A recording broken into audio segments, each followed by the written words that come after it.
और नीतीश जी कैसे हैं आप? उम्मीद है कि आपकी आंख का इलाज दिल्ली में बेहतर तरीके से हो रहा होगा। आज हम आपको कोई खबर नहीं बताने आए हैं, आपको गाली भी नहीं देंगे, बस इतना पूछेंगे कि आपको पता है कि एक घर कैसे बनता है, उस घर में रहने वाले लोग किन चीजों की कुर्बानी देते हैं उस घर को बनाने के लिए। अरे नहीं, हम लल्लन सिंह का, तेजस्वी यादव का, चिराग पासवान का बात नहीं कर रहे हैं। हम उस मध्यम वर्गीय परिवार का बात कर रहे हैं जो बाढ़ से परेशान होकर अपना घर छोड़ने पर मजबूर है। सुना आपने ये खबर, या फिर आपके पास फुर्सत नहीं है ये सब जानने का? नहीं, मतलब आपको पता नहीं रहता है किसी की बीमारी के बारे में, राज्य की स्थिति के बारे में, इसीलिए बस कंफर्म कर रहे हैं। गोपालगंज का एक परिवार अपना घर तोड़ रहा है, उसका ईंट इकट्ठा कर रहा है, सोच रहा है कि कहीं और जाकर रहेंगे, लेकिन उन लोगों को पता नहीं है कि कहां जाएंगे। बाढ़ का पानी पूरे बिहार में आ चुका है। हाँ सर, अभी तक ज्यादा लोग मरे नहीं हैं, इसीलिए आप चिंता मत करिए। अब नमस्कार, मेरा नाम प्रशांत राय है और आज सिर्फ यही बताएंगे कि बिहार में बाढ़ ने क्या स्थिति कर रखी है।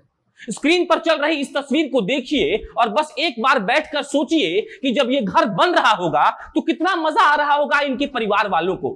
पाई पाई जोड़कर जो घर बनाता है वो इसका दर्द जानता है। जनता के पैसे को लूट कर बनाने वाला क्या समझेगा कि घर कैसे बनता है?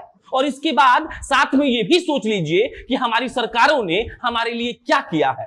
आजादी के बाद से अब तक बिहार में बाढ़ क्यों आता है? जिस कोसी परियोजना की बात हम करते हैं उसमें कितना लूट हुआ है। हमने नदियों को घुमाना जरूरी नहीं समझा, हमने तो बोरा में मिट्टी डालकर बांध बनाया है, जिसके चलते आज गोपालगंज, बेतिया, छपरा, मुजफ्फरपुर, सहरसा, मधुबनी, खगड़िया, आप पूरा बिहार कह लीजिए डूबने की कगार पर है। लेकिन चिंता मत करिए, हमें इस बात पर बिल्कुल ध्यान नहीं देना है। बाढ़ आया है, बाढ़ चला जाएगा। नीतीश जी अपने आंख का इलाज कराने दिल्ली गए हैं। अभी हम पूछेंगे कि यहां पर इलाज क्यों नहीं हुआ तो उनके समर्थकों को बुरा लग जाएगा। वो तस्वीर देखी आपने जहां टापू पर एक शादी हो रही थी। वो टापू नहीं था, बिहार का एक जगह था। वो तस्वीर देखी आपने जहां छपरा में आरटीपीसीआर होने वाले बिल्डिंग के चारों तरफ पानी लगा हुआ था। और अगर देखी तो आप ये सोचिए कि छपरा के शहर में पानी क्यों लग जा रहा है। वहां तो बाढ़ नहीं आया है, क्या वहां के सीवेज सिस्टम को इतना शानदार नहीं किया जा सकता कि शहर के अंदर पानी ना लगे? हम कब तक इस बात को सोचकर जीते रहेंगे कि बिहार में बाढ़ आना ही है? हम ऐसा क्यों नहीं कर सकते कि सब कुछ जब दुरुस्त हो जाए, लेकिन ऐसे दुरुस्त करने में मजा उनको नहीं आएगा। नीतीश जी को बुरा लग जाएगा कि बिहार में बाढ़ नहीं आएगा तो आपदा को अवसर में उनके अधिकारी लोग कैसे तब्दील करेंगे। और फिर इसी के साथ महारानी सीरीज का वो डायलॉग कि बिहार में अगर बाढ़ ना आए तो बिहार की राजनीति में सुखाड़ आ जाता है, कितना सटीक बैठता है ना। बिल्कुल लगता है कि हमारी नियति बाढ़ ही है, हमने बिना पानी के जिया ही कहां है। और इतना सब बोलने के बाद सुशील मोदी का वो बयान याद आता है कि हमारे यहां कोई समुद्र नहीं है, इसीलिए इंडस्ट्री नहीं लगाया जा सकता है। ए सुशील मोदी जी सुनिए ना, लगा दीजिए 75 को इंडस्ट्री कोसी वाले क्षेत्र में, और अगर नहीं लगवा सकते तो बेकार का भाषणबाजी बंद कर दीजिए।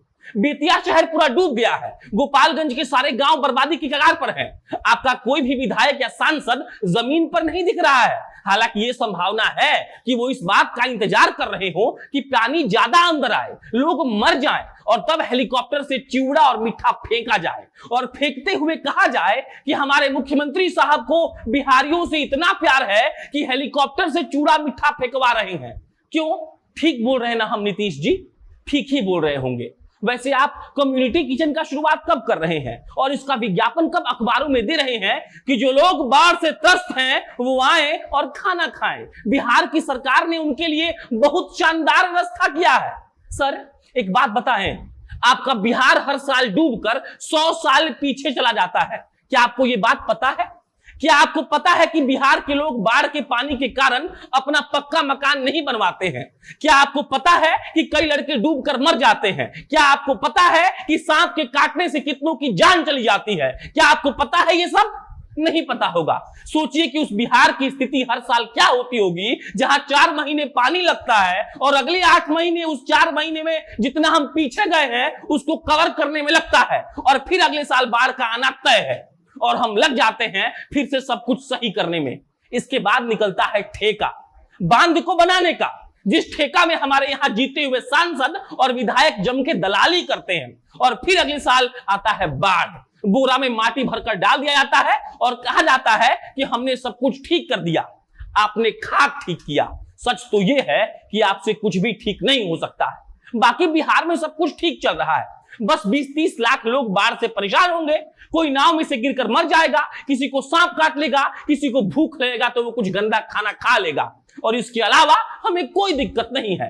आप अपना आंख दिखवा कर आइए नीतीश जी, फिर कभी मिलिएगा तो एक साक्षात्कार करने का मौका दीजिएगा, और तब आपसे पूछेंगे कि क्यों सुनियोजित तरीके से आपने किसी राज्य को बर्बाद कर दिया, क्यों आपने उस राज्य के लोगों को जीने का हक भी नहीं दिया, क्यों उस राज्य के बच्चे बेरोजगारी के चलते रोड पर चिल्ला रहे थे और आपकी पुलिस उन पर लाठियां भाज रही थी, क्यों हर साल बिहार में बाढ़ आते रहा और आप बस सोते रहे।